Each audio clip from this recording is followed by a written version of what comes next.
After, well, beginning of the second quarter of this year, I simply ran into too many complications with my own circumstances around income, financing, personal life. And then in the meantime, summertime, I was told that after spending vacation with the kids, I have an opportunity to actually stay with them again in their house. What used to be the home that somewhat I generated and I used to pay for and provide for. Anyway, things didn't turn out the way they were set to. And here's my point.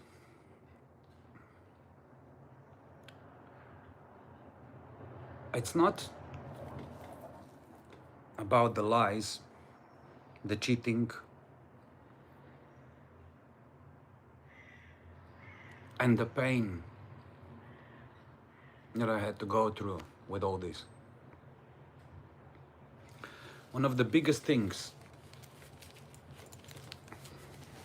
that hurts the most is like from the very beginning, before a relationship becomes a one-way street, in a sense that you become a father, you become a parent, and this is not something you can undo, not something you can just pretend it didn't happen. Before that happened, as any other toxic person does, they already carry the red flags. They already carry the signs. And having said that, that also means that I didn't see my own red flags. And that's the part what I'm trying to say here today.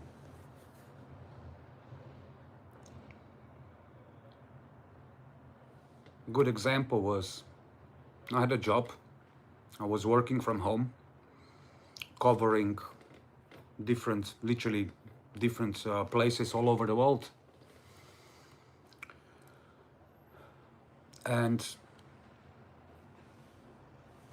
obviously this job seemed to be pretty easy.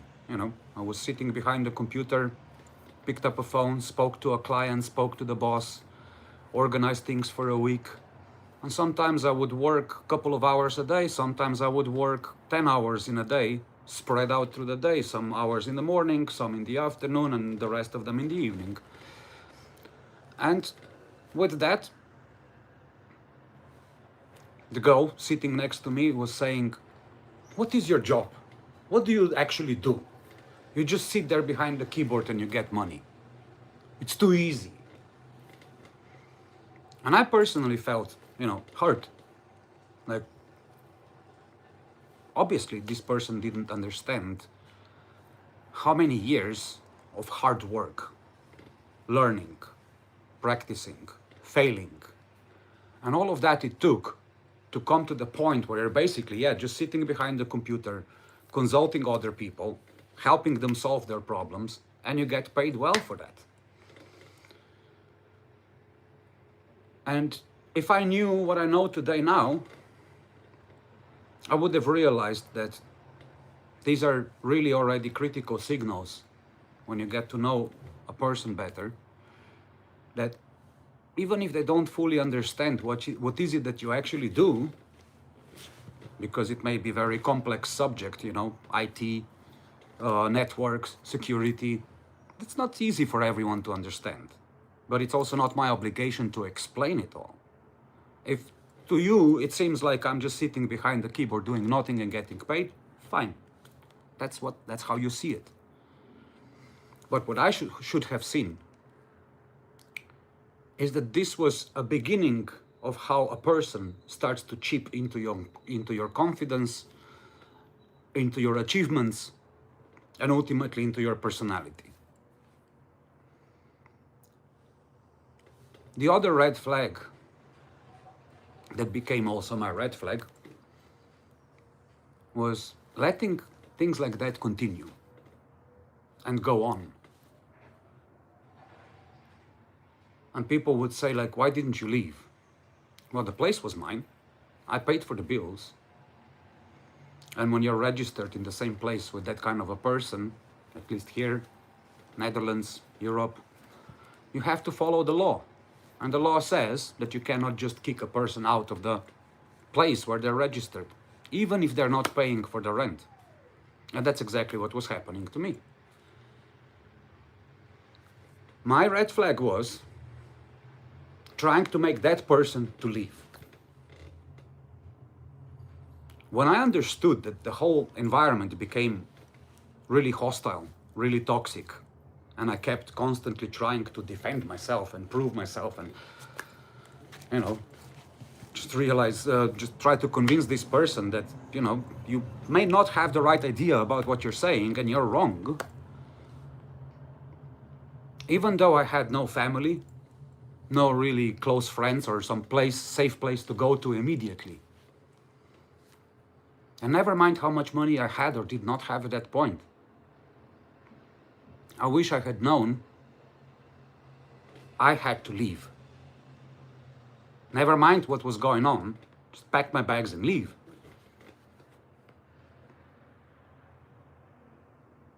So of everything that people have done, I'll put an example.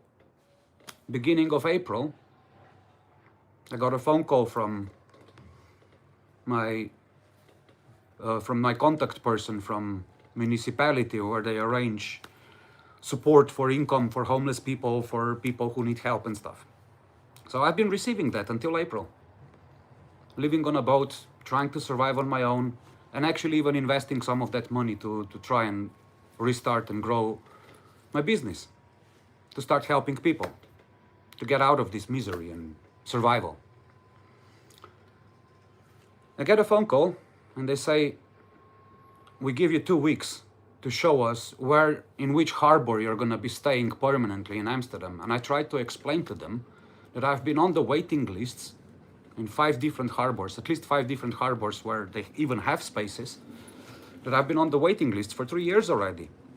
And that in the meantime, all I can do is pretend to be a passenger, hopping from a harbor to a harbor, up to 2 weeks in each harbors, and keep paying the bills at the tourist rate, which is what I have been basically doing for the past 3 years. Trying to survive with bigger expenses than my income. And then, within that short amount of time, whatever I could do, I actually went to one of the harbors, got the receipts, got the evidence of the fact that, look, I'm trying to accommodate your demands and your requests. And after that, I get a response, well, you didn't send me anything I asked you for, so that's why I'm suspending your income, your support. And then I respond, of course. Well, I sent you the email, I sent you the attachments. That was the actual proof you asked me for. And they said, oh yeah, you did send me something, but that was not enough. So it starts into a form of gaslighting and obviously way too short amount of time to actually achieve what they were asking me. So instead of them seeing the steps they are taking that are making my current conditions really difficult, if not impossible, and correcting those steps, these same people went as far ahead as saying that I threatened them, that I was really vulgar, that I was rude and stuff, and,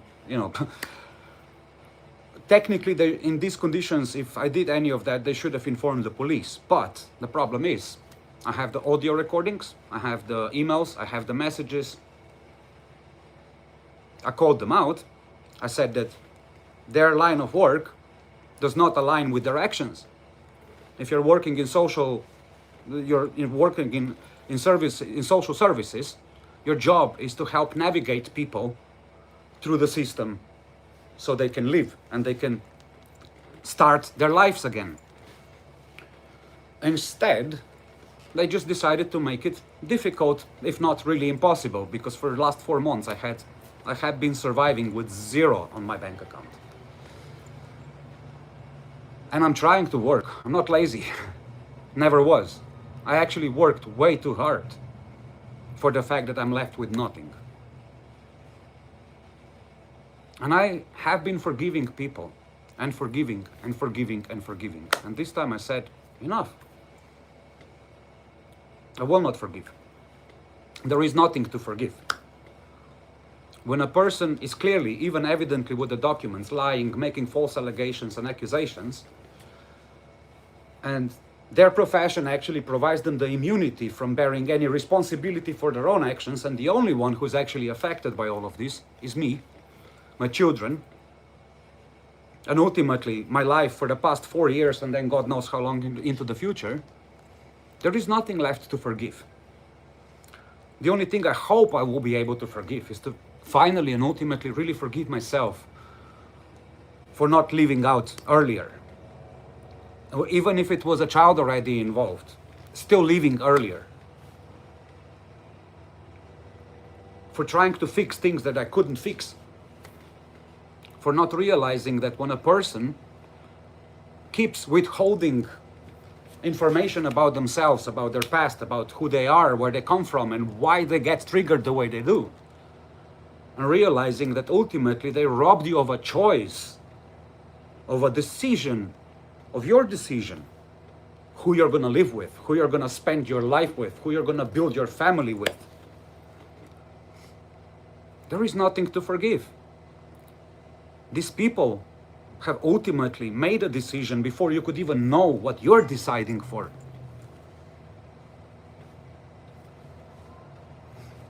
Well, I wish I can forgive myself for how angry I was, for how hurt I was, and for how helpless I felt. Because that was mine. That was my own weakness. Trying to stay loyal, trying to fix something that wasn't even real to begin with. Blaming myself for how I felt. And then feeling hopeless. Feeling helpless. With everything I've done in my life, with everything I've achieved, with the past that I've been through already, my childhood, homelessness when I was a teenager, and then building my life, achieved more than I've ever dreamt before.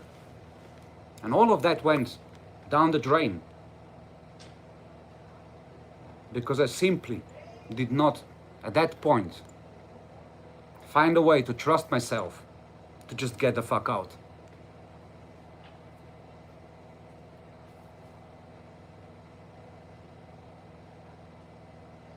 And once stuff like that starts to compound, and a person who was able to already deceive someone like me, highly intuitive, highly perceptive, hypersensitive, hyper empathetic, yes, I actually knew that something is badly wrong. But my curiosity got the better of me. What is it really with this person? What can I understand better about them? How can I help them? How can I be there for them? Instead of realizing that all they did was counting on exactly that part of energy, so they can feed from it. They take from it. And when you finally are left with nothing, burned out, exhausted, emotionally completely drained out, financially ruined, and then you start to realize you've already lost everything and you've got nothing left to fight for, and you start fighting when it's too late, and they go, you see? I told you you're the crazy one. I told you that you can't control yourself. And then of course they show the same thing to everyone else.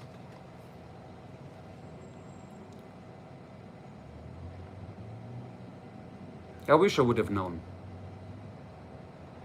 Because if I did,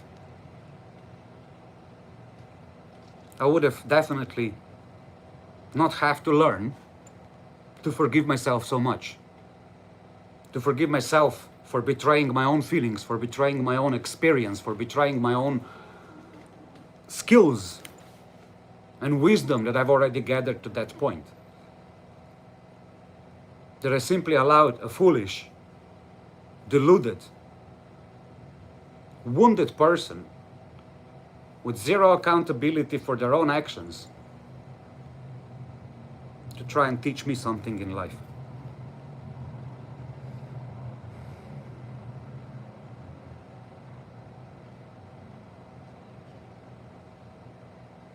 The one thing I will never be able to forgive myself is the fact that there are kids.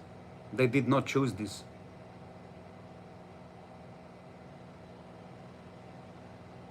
And I really wish I had done better for them.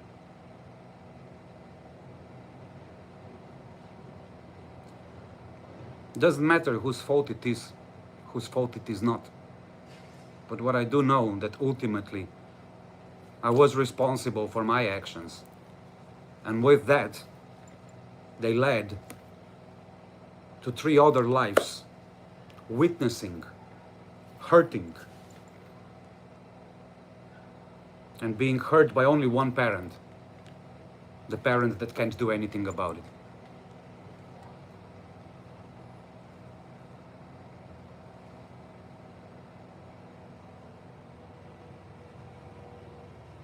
The one thing that kept me alive and keeps me alive is compassion. Knowing that no matter how broken the person is and how badly they've hurt someone, they were doing it because of fear, because they were hurt in the past.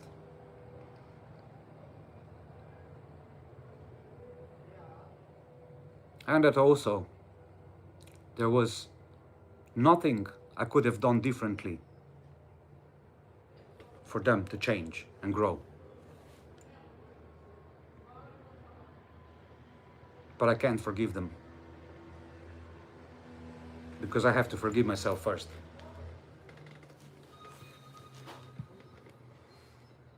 I hope that this helps anyone who is either going through a toxic relationship, entering into one, or trying to get out, or ultimately also did get out, but still carries the weight of the pain, the sorrow and the sadness, grieving the person you could have become if you only listened better to yourself. Well, start now. No more excuses, no more apologies. Don't trust their words, trust their actions, see their patterns. And first and foremost, if it feels off, it's probably off. You don't have to find what is going on behind there to confirm it. Things like that reveal themselves sooner or later. All you have to do is stay at a safe distance and observe. And trust what you see, trust what you feel. Don't let other people make decisions for you, because the moment you do, that's when life goes wrong.